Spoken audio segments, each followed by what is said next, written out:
ನಾನು ನಿಮಗೆ ಇವತ್ತು ರವಿ ಅಂತ ಒಬ್ಬ ಹುಡುಗನ ಕತೆ ಹೇಳ್ತೇನೆ, ಆಯ್ತಾ? ಒಂದು ಊರಿನಲ್ಲಿ ಒಬ್ಬ ಹುಡುಗ ಇದ್ದ. ಅವನ ಹೆಸರು ರವಿ. ಆ ದಿನ ರವಿಯ ಹುಟ್ಟು ಹಬ್ಬ ಆಗಿತ್ತು. ಹುಟ್ಟು ಹಬ್ಬಕ್ಕೆ ರವಿಯ ಅಮ್ಮ ಹೇಳ್ತಾರೆ, ನೀನು ನಿನ್ನ ಸ್ನೇಹಿತರ ಜೊತೆಗೆ ಹೋಗಿ ದೇವಸ್ಥಾನಕ್ಕೆ ಹೋಗಿ ಪೂಜೆ ಮಾಡಿಸಿಕೊಂಡು ಬಾ ಅಂತ ಹೇಳ್ತಾರೆ. ಪೂಜೆ ಮಾಡಿಸ್ಲಿಕ್ಕೆ ಹೋಗ್ಬೇಕಾದ್ರೆ ಹಣ್ಣು ಕಾಯಿ ಎಲ್ಲ ಒಂದು ಚೀಲದಲ್ಲಿ ಹಾಕಿ ಅಮ್ಮ ಕೊಡ್ತಾರೆ. ಕರ್ಪೂರ, ಉಬ್ಬತ್ತಿ, ಹೂವು, ತೆಂಗಿನಕಾಯಿ, ಬಾಳೆಹಣ್ಣು, ಪೂಜಾ ಸಾಮಗ್ರಿಗಳನ್ನೆಲ್ಲ ಒಂದು ಚೀಲದಲ್ಲಿ ಹಾಕಿ ರವಿಗೆ ಕಳಿಸ್ತಾರೆ ಅಮ್ಮ. ಸ್ನೇಹಿತರ ಜೊತೆ ಹೋಗಿ ಅಂತ. ಹೀಗೆ ದಾರಿಯಲ್ಲಿ ಒಟ್ಟಿಗೆ ಭಾರಿ ಖುಷಿಯಿಂದ ಹೋಗ್ತಾ ಇರ್ತಾರೆ. ಹೋಗ್ತಾ ಇರುವಾಗ ಅಲ್ಲಿ ಒಂದು ದಾರಿಯಲ್ಲಿ ಸಣ್ಣ ನಾಯಿ ಮರಿ, ಈಗ ತುಂಬಾ ಬಿಸಿಲಲ್ವಾ, ಬಿಸಿಲಿಗೆ ನಾಯಿ ಮರಿಗೆ ಪ್ರಜ್ಞೆ ಬಿದ್ದಿದೆ. ಅದು ಒದ್ದಾಡ್ತಾ ಉಂಟು, ಕುಯ್ ಕುಯ್ ಕುಯ್ ಕುಯ್ ಕುಯ್ ಕುಯ್ ಅಂತ. ನದಿಗೆ ನೋಡಿ ಬೇಜಾರಾಗ್ತದೆ. ಶೇ, ಎಷ್ಟು ಸಣ್ಣ ಪಾಪು, ಅದಕ್ಕೆ ಎಷ್ಟು ಬಾಯಾರಿಕೆ ಆಗ್ತಾ ಉಂಟು. ಅವತ್ರ ನೀರು ಕೂಡ ಇರುವುದಿಲ್ಲ. ಅದಕ್ಕೆ ಎಂತ ಮಾಡ್ತಾನೆ, ಅವನ ಕೈಯಲ್ಲಿ ತೆಂಗಿನಕಾಯಿ ಇರ್ತದಲ್ಲ, ತೆಂಗಿನಕಾಯಿಯನ್ನು ಒಡೆದು ಅದರಲ್ಲಿರುವ ನೀರನ್ನು ನಾಯಿಗೆ ಕುಡಿಸ್ತಾರೆ. ನಾಯಿ ಗಳ ಗಳ ಗಳ ಗಳ ಅಂತ ಕುಡಿತದೆ, ಸ್ವಲ್ಪ ಸುಧಾರಿಸಿಕೊಳ್ತದೆ, ಅದಕ್ಕೆ ಸ್ವಲ್ಪ ಸಮಾಧಾನ ಆಗ್ತದೆ. ಆಮೇಲೆ ಸಣ್ಣ ಸಣ್ಣ ತೆಂಗಿನ ತುಂಡುಗಳನ್ನು ತೆಗೆದು ನಾಯಿಗೆ ತಿನ್ನಿಸ್ತಾನೆ. ನಾಯಿ ಸ್ವಲ್ಪ ಹುಷಾರಾಗ್ತದೆ, ಮತ್ತೆ ಆಚೆ ಈಚೆ ಓಡಾಟ ಮಾಡ್ಲಿಕ್ಕೆ ಶುರು ಮಾಡ್ತದೆ.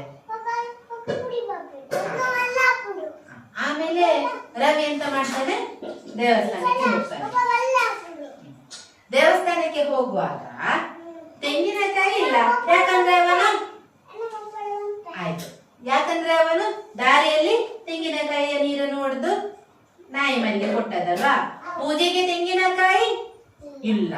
ಅವನಿಗೆ ಭಯ ಆಗ್ತದೆ. ಓ, ದೇವರಿಗೆ ಅಂತ ತಂದ ತೆಂಗಿನಕಾಯಿಯನ್ನು ಈಗ ನಾನು ನಾಯಿ ಮರಿಗೆ ಕೊಟ್ಟಾಯ್ತು, ಇನ್ನು ದೇವರು ನನಗೆ ಎಂತ ಮಾಡ್ತಾರ? ದೇವರಿಗೆ ಬೇಜಾರಾಯ್ತಲ್ಲ, ದೇವರಿಗೆ ಕೋಪ ಬರ್ತದ ನನ್ನ ಮೇಲೆ ಅಂತ ಅವನು ಎಣಿಸ್ತಾನೆ. ಏನೇನೋ ಯೋಚನೆಗಳು ಅವನಿಗೆ. ಅವನು ಬೇರೆ ಹೂ, ಊದುಬತ್ತಿ, ಎಣ್ಣೆಯನ್ನೆಲ್ಲ ಕೊಟ್ಟು ಪೂಜೆ ಮಾಡಿಸಿ ಮತ್ತೆ ಅವನ ಸ್ನೇಹಿತರೊಂದಿಗೆ ಮನೆಗೆ ಬಂದು ರಾತ್ರಿ ಮಲಗ್ತಾನೆ. ಅವನಿಗೆ ನಾಯಿ ಹಾಗೆ ಹೋಗು ಮಾಡ್ತದೆ. ಈಗ ಇಡೀ ದಿನ ಅವನಿಗೆ ಒಂದೇ ಯೋಚನೆ, ಅಯ್ಯೋ, ನಾನು ದೇವರಿಗೆ ತೆಂಗಿನಕಾಯಿ ಕೊಟ್ಟದ್ದು, ತೆಂಗಿನ ನೀರು ನಾಯಿಗೆ ಕೊಟ್ಟಿದ್ದೇನಲ್ಲ, ದೇವರಿಗೆ ಆದ್ರೂ ನನ್ನ ಮೇಲೆ ಕೋಪ ಬಂತ ಅಂತ ಅದೇ ಯೋಚನೆಯಲ್ಲಿ ಅವನು ನಿದ್ದೆ ಮಾಡ್ತಾನೆ. ಅವನಿಗೆ ಗಟ್ಟಿ ನಿದ್ರೆ ಬರ್ತದೆ.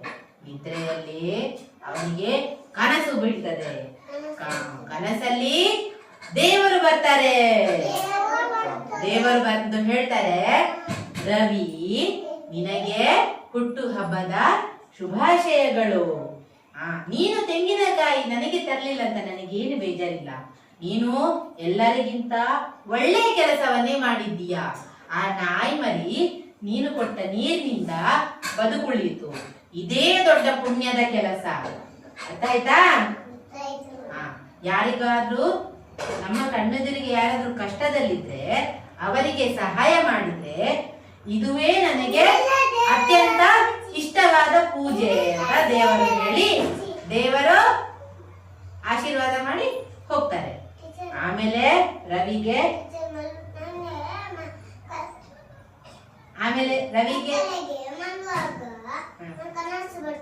ಕನಸು ಬರ್ತದೆ. ಹಾಗೇನೆ ಕನಸಲ್ಲಿ ದೇವರು ಬಂದದ್ದು ರವಿಯ ಕನಸಲ್ಲಿ, ಆಯ್ತಾ? ಬೆಳಗಾಗುವಾಗ ರವಿಗೆ ಎಚ್ಚರ ಆಗ್ತದೆ. ಆದ್ರೆ ಅವನಿಗೆ ಕನಸು ಸರಿಯಾಗಿ ನೆನಪಿರ್ತದೆ. ಅವನು ದೇವರಿಗೆ ಧನ್ಯವಾದ ಹೇಳ್ತಾನೆ ಮತ್ತು ಒಳ್ಳೆಯ ಕೆಲಸ ಮಾಡುವುದನ್ನು ಮುಂದುವರಿಸ್ತಾನೆ. ಅವನಿಗೆ ಮನಸ್ಸಿನಲ್ಲಿ ಯಾವುದೇ ಭಯ ಇರುವುದಿಲ್ಲ, ಆಯ್ತಾ?